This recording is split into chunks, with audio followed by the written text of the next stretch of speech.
Welcome to the assignment part of part 2. So the project that I have here has a bit more lines, a little bit more complicated. It's IT software development simplified. Obviously, IT software development can become quite complex and sometimes it's agile, but this is just waterfall. Just wanted to give you an example where you could put to practice some of the components you've learned in part 2. So don't get intimidated if you've never done IT software development or the likes.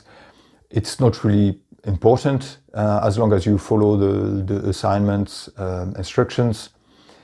For each one, it doesn't really matter what the project is about at the end of the day. So I have an MS project for you available to use.